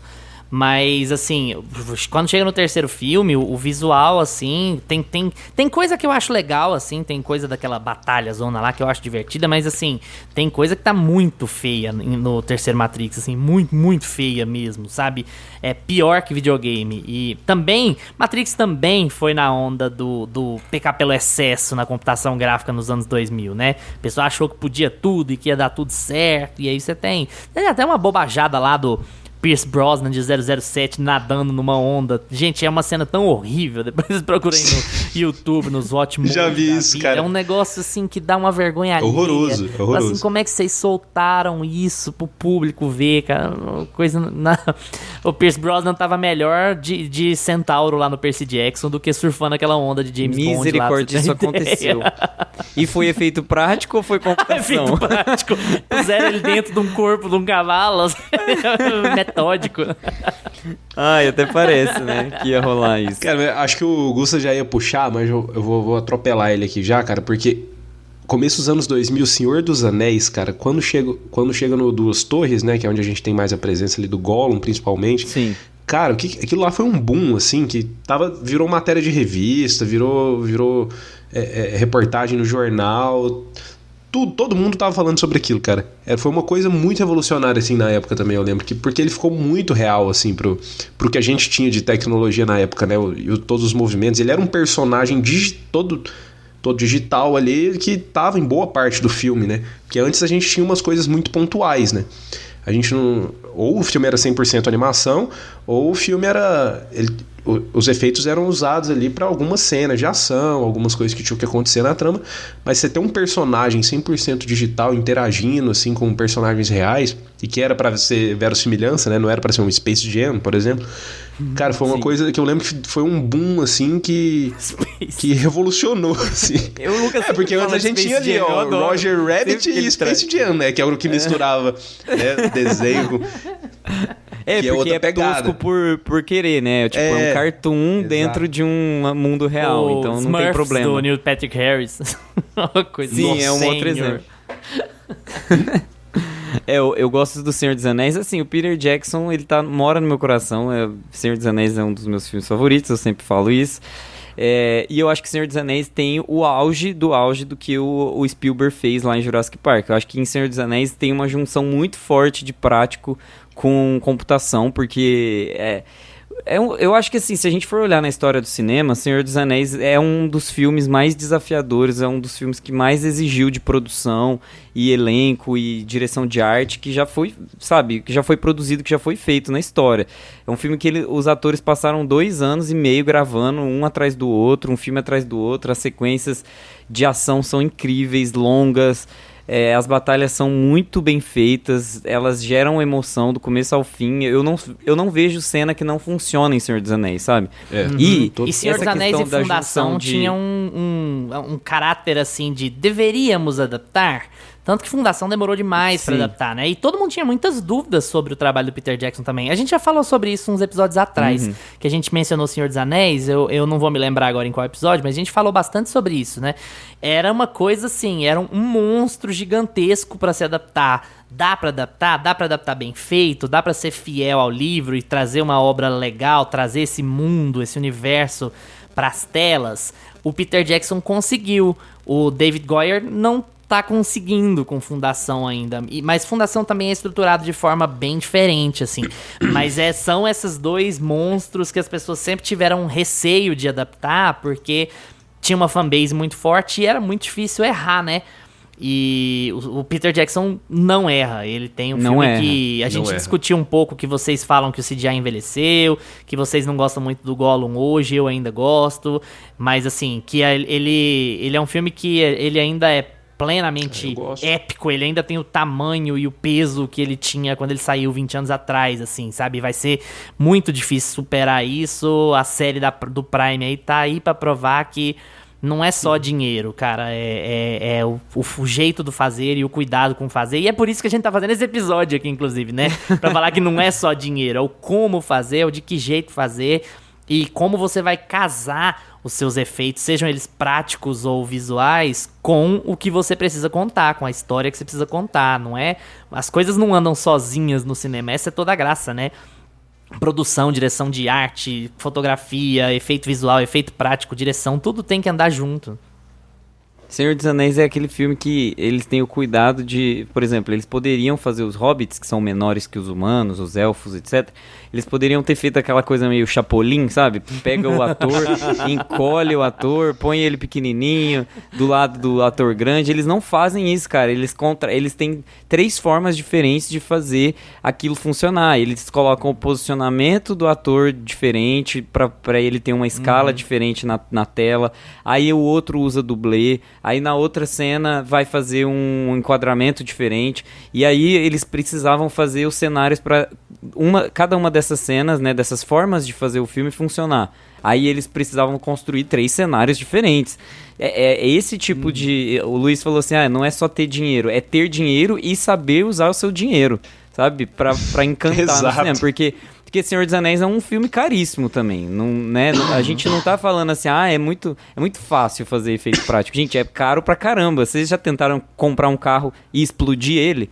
É muito caro fazer isso.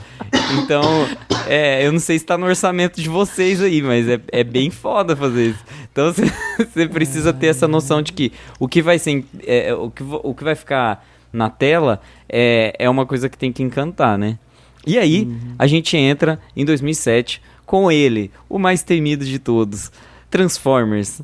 E Transformers, assim, falem bem ou falem mal, a gente tem uma revolução de efeitos visuais no cinema. A gente tem que passar um paninho pro primeiro, assim, né? Ele não é um filme...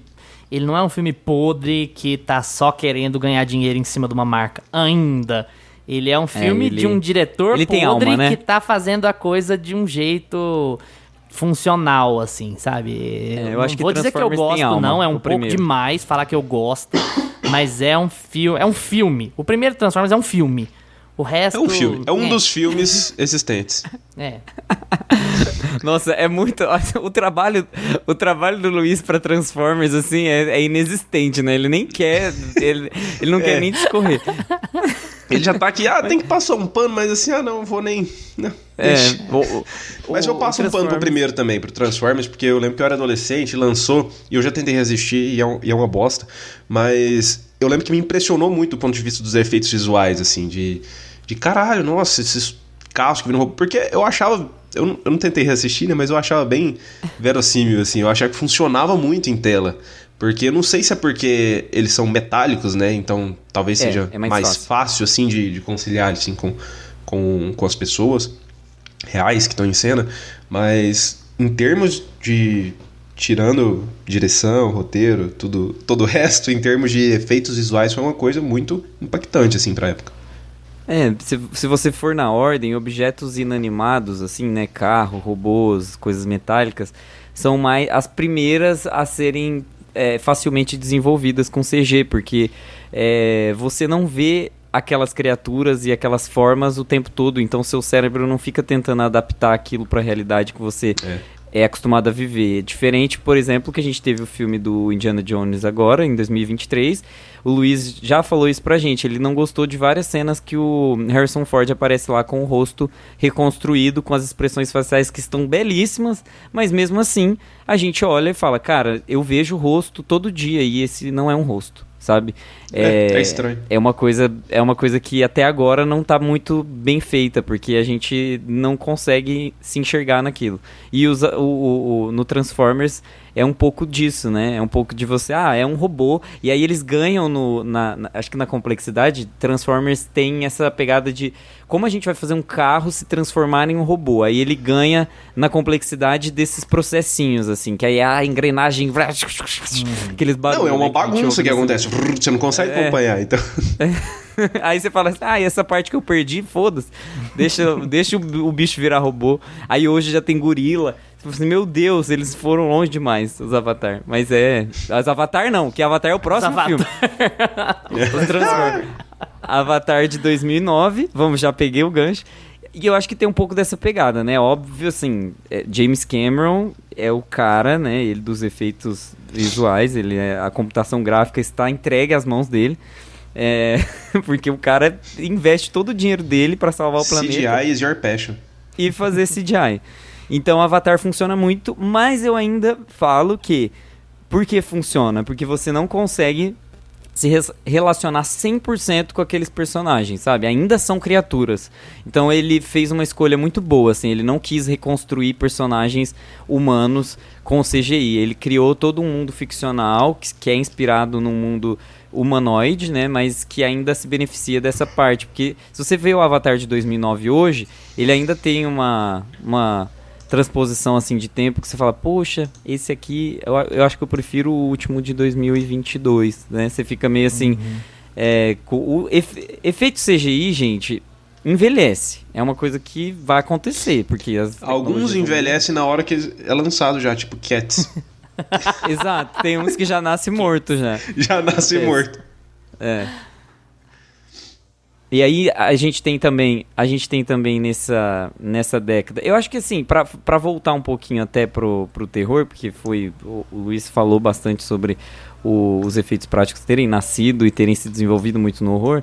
A gente teve a franquia da Invocação do Mal, que foi uma franquia que é o Invocaverso, que tem um monte de filme já. E só um é último... bom, mas tem... o Invocação do Mal 2 é bom também. Agora, Annabelle, Invocação 3, Annabelle 2, Freira, nossa senhora. Mas eles usam efeito prático, eles têm um cuidado, eles têm um zelo muito grande pela... eu acho que muito dessa corrente mesmo do horror clássico que eles herdaram e que funciona muito bem, né? Se vai ter uma ventania, a gente vai colocar umas assopradoras, uns papelão voando, não vai ser CG, sabe? Sangue de verdade, ainda mais no horror. De verdade, inclusive atirei uma pessoa que... sangue de verdade. Sangue, bolsas de sangue sem aqui. ser de computação gráfica. Vocês entenderam. Fica pegando pelo em ovo. Mas é isso, sangue de verdade. E Invocação do Mal 3 tem uma cena incrível que uma pessoa se dobra no meio, um menininho meio que se dobra, e você acha que vai ser computação gráfica, né? Que vai ser tipo os bonequinhos lá do Exorcista Origem, Mas na verdade não, eles contrataram um contorcionista pra fazer e o processo é todo real, assim, foi todo prático. Tanto é que os atores que estavam contracenando não sabiam direito o que ia acontecer e eles assustam de verdade na cena. Então são coisas assim, literalmente práticas, né? Tipo, até a forma de comandar a cena, até a forma de dirigir a cena, ela surpreende, né? Tudo bem, mas esse filme é doído de ruim. Tô passando um pano pro horror, já que não tem ninguém do horror aqui pra comentar e nem que eu conheça. Tô brincando. Já, essa piada foi longe demais. E aí eu acho que assim, da década de 2000, vamos colocar 2010, pra mim, o pai dos efeitos práticos é o Nolan. Eu acho que aí a gente vem consagrar, colocar uma coroa na cabeça. Eu só não falo que é o George Miller, porque o George Miller é muito doido na filmografia dele. Na filmografia dele. Não faz sentido. Não dá pra eu colocar uma coroa de efeito isso? Era prático, pinguim né? de verdade lá no Happy Feet. Efeito prático. Pinguins de verdade dançando, coreografando. Pinguins aprenderam a dançar. Porque eu acho o Mad Max melhor do que todos os filmes do Nolan. Visualmente, eu acho que, né? assim, Também acho. Visualmente Mad Max é melhor do que todos os filmes, mas Sim. o Nolan se esforça em todos os filmes dele pra fazer efeito prático funcionar e eu acho que assim, hoje não tem ninguém que trabalha mais, que defende mais do que o Nolan, sabe? Eu acho que, dinheiro inclusive, em cima de dinheiro pra fazer eu acho que a coisa inclusive funcionar. ele e depois o Tom Cruise com as suas cenas específicas que ele faz, são os caras que mais trouxeram isso pro debate, assim, né? Do que é usado, do que é efeito prático. Porque a gente entrou nessa bolha do CGI, tudo era CGI, e eles trouxeram isso de volta. Falaram, não, gente, a gente pode fazer um filme aqui, ó, ver como fica legal, olha como fica impressionante, como eu consigo fazer ficar o mais real possível pra você ver na maior tela possível e realmente ser uma coisa que vai te impactar, que você vai sair de lá impressionado de novo e não vendo mais um filme com CGI que você já tá acostumado a ver sempre. Eu acho que tanto ele quanto o Tom Cruise, mais pelas loucuras que ele gosta de fazer ali, né? Mas sempre fica muito, muito bem feito também. Mas eu acho que o Nolan, como o Gustavo falou, ele tem que coroar ele com isso mesmo, porque em termos de efeitos visuais, de querer trabalhar o detalhe ali de tudo que vai ser feito em cena, o Nolan, ele sempre se preocupa com isso. E ele que trouxe isso de volta, assim, pro debate. Ele só não tem a força de debate, assim, no mainstream. Não no mainstream, mas assim...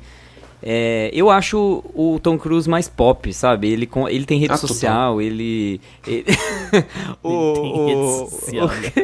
O Christopher Nolan não tem rede social, sabe? Porque o Tom Cruise, ele é o cara que ele quer ser jovem ainda, descolado. O Nolan, ele quer sentar e palestrar. Ele fala, olha, porque o meu filme, ele foi feito dessa maneira. Então ele é mais chatão, né?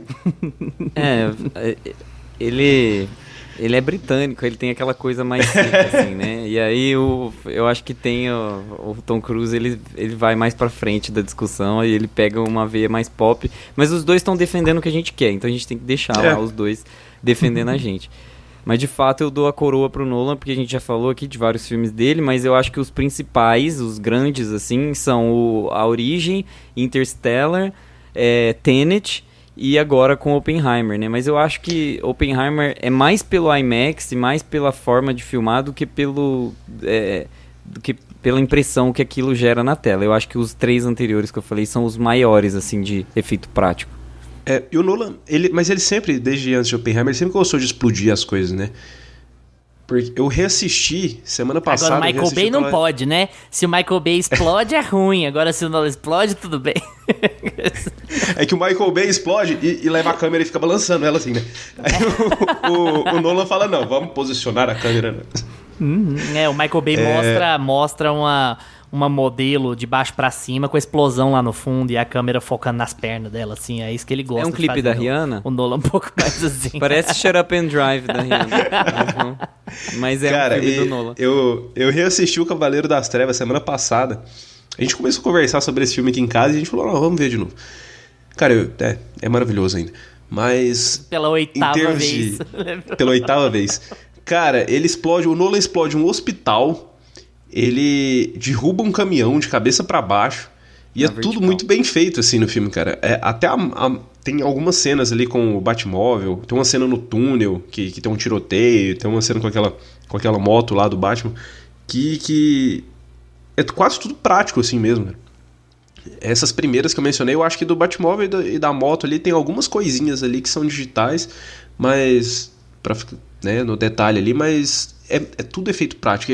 Como funciona até, é um filme de 2007, né, se eu não me engano, e funciona muito bem até hoje, assim, cara, e ele realmente investe nisso. Tem uma cena que o Coringa vai explodir o hospital, né, que acontece a explosão e realmente o Heath Ledger até se assusta mesmo, porque ele aperta o botão e não vai, aí ele aperta de novo, assim, e ele tá no personagem ali ainda, apertando, aí ele até toma um sustinho, assim, e sai, que é uma cena bem famosa, né, inclusive. É incrível, icônico. E se você for procurar, o Nolan foi atrás de um prédio que tava para ser demolido lá e falou, não, vamos usar ele aqui no filme então, vamos explodir ele. Pintou ele de hospital. O prédio lá para ser demolido, ele, não, vamos fazer uma reforma primeiro. O Nolan fala uma coisa que a gente estava discutindo mais no começo do episódio, que eu acho importantíssimo falar. Ele explica que ele não consegue sair do set, ele não consegue liberar a equipe dele sem saber o produto que ele construiu. Então, ele não consegue fazer um filme e entregar para outras pessoas e imaginar o que vai ser feito daquele material que ele vai entregar para as outras pessoas. Então, o Lucas até falou, deve ter um retoque de CG aqui ou ali. Retoque, gente, é uma coisa assim, é mudar o céu de cor. Eu não consegui, sabe, uma locação que tivesse uma ponta ali, tipo assim, eu precisava de um hospital que tivesse uma cruz em cima, tá? Cruz eu posso aplicar, dependendo, sabe? Eu não preciso construir, mas eu tenho certeza que ele faria construir por. Mas assim, são detalhezinhos pequenos que é possível retocar, mas não sair de lá com o projeto sem você conseguir imaginar, sabe? O que vai ser daquilo. Você filmar 100% no fundo verde e só desejar que esteja tudo bem, que é o caso muito das produções de super-herói que a gente viu aí nos últimos anos, né? Tanto é que eu até gostei daquela solução que a Netflix deu para aquela série lá que tem um ano no título, que agora eu esqueci o nome, que é do mesmo criador do Dark, 1800 e sei lá. Ninguém lembra o nome dessa série. Mas... Nossa. A gente tem episódio e a gente não lembra o nome do trem. Eu acho que é 1889, alguma coisa assim. É porque 1899. É uma data muito X. Mas enfim, aí eu gostei da solução lá do volume, né, que eles deram, porque era uma solução de pandemia, de orçamento baixo, né, como produções da Netflix geralmente são. E aí você coloca alguma coisa visual para pro ator contracenar com aquilo que existe, né? Por mais que seja uma tela, por mais que não seja de verdade filmado no mar, sei lá, na piscina e tal. Então, eu acho que até uma solução viável é um meio termo, digamos assim. Então, existem formas de você entregar um conteúdo que seja cada vez mais prático, cada vez mais palpável, cada vez mais impressionante, sem você ter que depender da mão de obra de várias pessoas picotadinhas que vão entregar uma coisa para você que pode não ser o resultado que o criador espera. Então fica muito aquela expectativa e realidade, sabe? O executivo tem uma ideia, aí o diretor tem uma outra ideia, aí os efeitistas entregam, o pessoal de computação gráfica entrega um outro resultado, e aí imagina o tanto de briga que deve ter por causa disso na indústria. Deve ser, assim, surreal o tanto de vai e volta, o tanto de e-mail de alteração, sabe? Assim, a próxima alteração será cobrada uma taxa de não sei o que lá. Tipo assim, cara, se você tivesse feito isso no set, você não teria esse problemão que você tá tendo de entrega, de expectativa. Você teria construído seu alienígena saindo da barriga lá do cara no dia, você ia gravar lá no dia, no máximo você ia precisar de um retoquezinho, de uma mudança de cor, de saturar o sangue, uma coisa assim. Então é muito mais efetivo, é um cinema muito mais possível. Tanto é que ele é chamado de prático, não é à toa. É porque basicamente é o que a Disney faz, né? Isso que você tá mencionando. A Disney cobra incessantemente por meses. Ela aprova uma coisa e aí outra fica por aprovar. E aí quando mandam a outra, ela volta atrás no que ela tinha aprovado. Então é uma cobrança descabida que eles fazem em cima de CG, enquanto o prazo vai se estendendo. E aí chega na última semana antes de lançar o filme e tem coisa por fazer. E aí tem que correr, aí não tem jeito. Aí os caras têm que trabalhar 24 horas por dia, tem que trabalhar virado, não sei o que, pra tentar cumprir. Não consegue cumprir, porque o corpo humano não aguenta. não tem gente suficiente pra trabalhar, e sai meia boca, e depois vai o Taika Waititi fazer merchanzinho na QG, na Variety, e falar assim, nossa, olha o tanto que isso aqui tá feio nesse meu filme, achando que tá sendo engraçadão, quando na verdade tem um monte de problema por trás disso, sabe? Querendo fazer gracinha com o trabalho dos outros, sabendo como é que foi a condição de trabalho dos outros, sabe? E tem essa coisa também da Disney não ter um diretor, né? Diretor não vale nada na Marvel. Não falo na Disney, mas na Marvel. Diretor não vale nada na Marvel. Quem manda é o Kevin Feige, quem manda são os Minions do Kevin Feige. E o diretor tá lá pra pôr o nome dele ali. A palavra final é da produção. Não só a palavra final, mas assim, todo o andamento do filme, né? O filme é todo... O storyboard não é feito... A direção não tem voz quase no storyboard nos filmes, na maior parte das vezes, cara. É uma coisa assim... assustadora, é um nível de controle do produtor que atrapalha o processo criativo num nível que diretores do calibre do Nolan, um cara que gosta de mainstream, um cara que adora Velozes e Furiosos, jamais vão se submeter a dirigir um filme com a Marvel, porque o Tarantino foi cogitado sobre isso, e ele falou assim, a Marvel não tem diretor, como é que eu vou dirigir um filme se os filmes da Marvel não tem diretor? E assim, isso atrapalha muito também. A gente tá falando sobre efeitos práticos, mas assim, acaba virando essa bola de neve de produção em massa que sai de qualquer jeito e tal. E eu queria puxar isso pra gente encerrar aqui e fazer um gancho com isso que o Gusta falou. Ele já expôs um pouquinho, mas pra expandir mais, vou perguntar pros dois, né? Primeiro pro Gusta. Vocês, vamos fazer uma batalha aqui de futurologia, otimismo versus pessimismo. A gente tem Barbie atingindo o bilhão, mais de bilhão. A gente tem Oppenheimer indo muito melhor do que se esperava. Missão Impossível foi abaixo, mas eu acho que mais por uma questão de janela do que por uma questão de entrega do filme. A gente discutiu isso aqui, né? Ele apostou uma corrida que ele não tinha como ganhar, de Oppenheimer e de Barbie, e acabou ficando pra trás nisso, em termos de bilheteria. Mas também um filme muito bem feito, apesar de tudo. Quiser saber mais, ouve o nosso episódio da semana passada aí.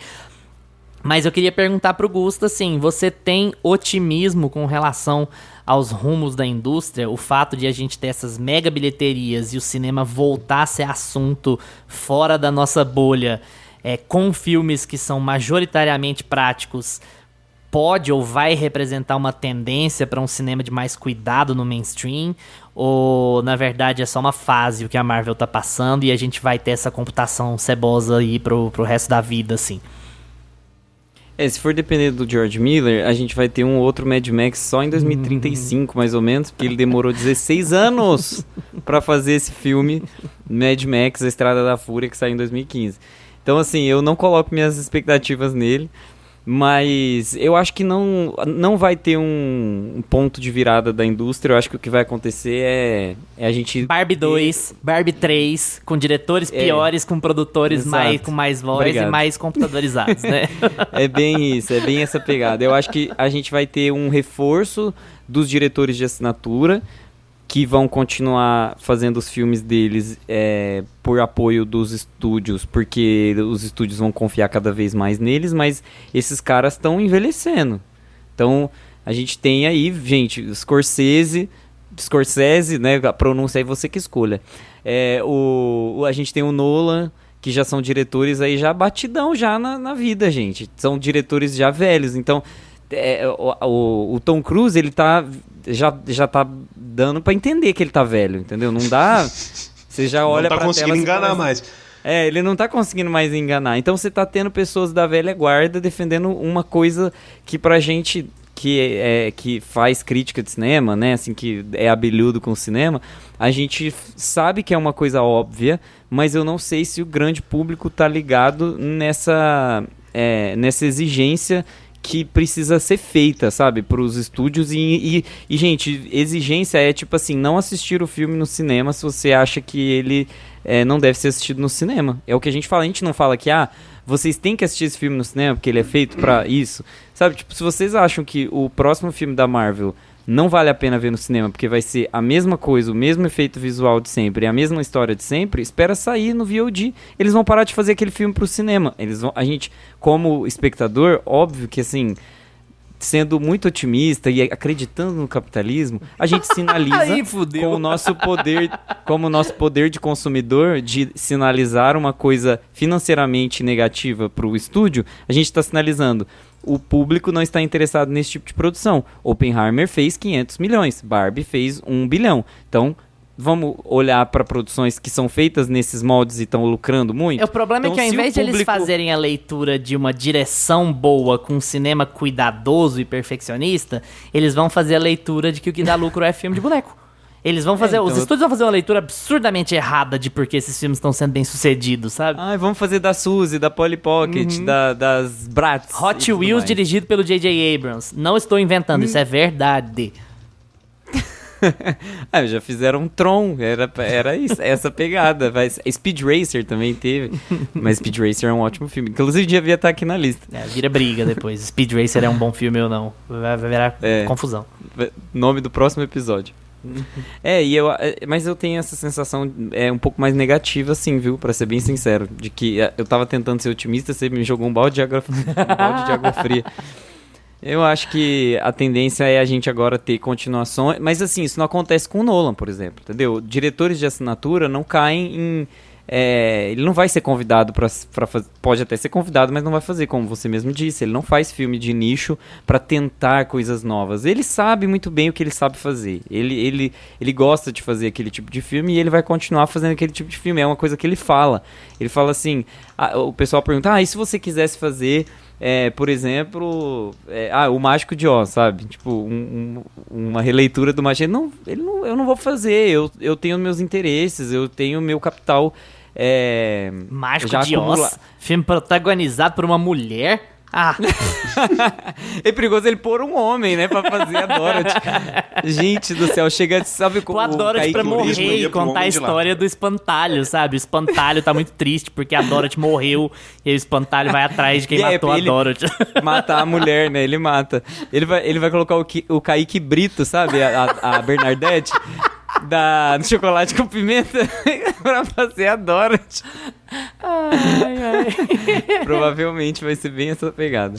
Mas é isso, eu acho que assim, não existe justiça no mundo. O Nolan vai continuar fazendo os filmes que ele faz com estúdios grandes, Universal, Warner, enfim, quem quiser dar aí uns 200, 300 milhões pra ele fazer um filme, ele vai fazer um filmaço, vai fazer bilheteria, ele sempre tem uma janela boa de exibição.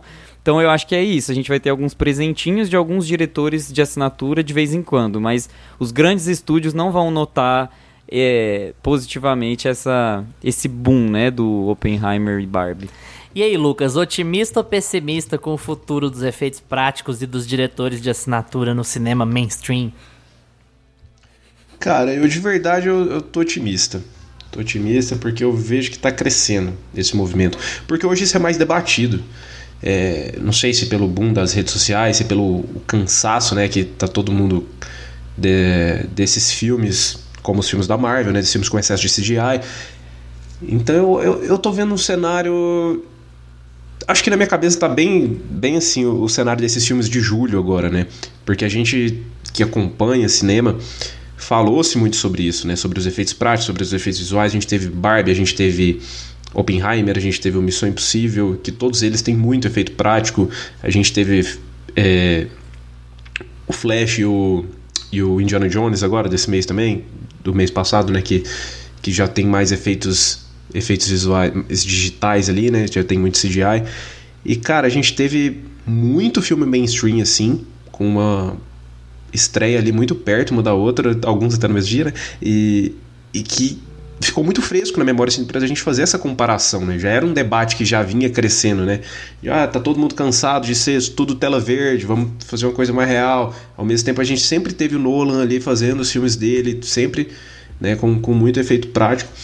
E eu vejo de verdade que isso vai dar uma mudada, porque a não ser que Hollywood realmente não consiga entender assim, os seus fenômenos. Porque só se eles não conseguirem entender mesmo. Porque se Hollywood, como mercado, olhar e entender o que está acontecendo agora, com greve, com inteligência artificial, com esse excesso de CGI, com os filmes que fizeram sucesso agora, com Mad Max, lá dos anos 2010 pra cá, cara. eu acho que eles vão entender que realmente a galera quer ver a coisa mais bem feita possível. A gente quer sentir, a gente quer ser impressionado, a gente quer ser impactado com o filme e a gente quer que aquilo ali convença a gente. Você vai fazer um filme que se passa no espaço, que vai ter alienígena, que você vai precisar usar CGI, mas que vai ter... Você vai fazer aquilo ali do jeito com mais verossimilhança possível. Você vai fazer uma explosão, você vai fazer a explosão mais bem feita possível, cara. Então, eu acho que eles, se Hollywood, como mercado, assim, se a galera for esperta, eles vão entender que o que a galera quer agora. Eu acho que Barbie é um reflexo disso. E agora não falando só de efeitos práticos, né? Eu acho que em termos de efeitos práticos, acho que vai dar uma melhorada. Eles vão conseguir equilibrar mais as coisas. Eu acho que vai continuar tendo muito filme de tela verde e tudo mais, mas eu acho que a gente vai viver uma fase assim que a gente vai ter ali alguns blockbusters que vão trazer esse equilíbrio, tentar melhorar ainda mais. Eu acho que muito por conta do boom desse mês de julho, desse ano de 2023, assim, que eu acho que pode dar uma impactada nisso. Tomara, Lucas, que você esteja certo. A única coisa que a gente tem é a esperança, né? É a esperança. Nossa, caraca. Que tristeza. Mas sabe, isso não vai acontecer. Então tem que ser otimista, né? Tava o Robert Downey Jr. e o Christopher Nolan numa entrevista, né, que eles deram agora numa junket lá de Oppenheimer. E aí tinha uma perguntinha assim: como seria Homem de Ferro se tivesse dirigido por Christopher Nolan? Aí o próprio Robert Downey Jr. fala: a gente não teria, porque ele ia estar dirigindo até agora. Tipo, fiz uma piadinha com o tempo e o processo artístico e sabe, que não é uma máquina de moer, como a Marvel, como a Disney ultimamente tem essa pegada, entendeu? Então, fazer efeitos práticos, explodir uma bomba no meio do deserto, não é fácil. É difícil, requer treinamento, você precisa pensar em como você vai filmar, requer várias câmeras, vários processos. Então, eu acho que o mercado hollywoodiano não é delicado a esse ponto, sabe? Pra entender isso. Por isso que eu não tenho muita esperança, pra ser bem sincero. Mas eu quero estar com você aí nessa esperança, hein? Eu tava tanto tentando acabar o episódio com a mensagem otimista do Lucas, depois da pessimista sua e minha, você vai lá e faz isso.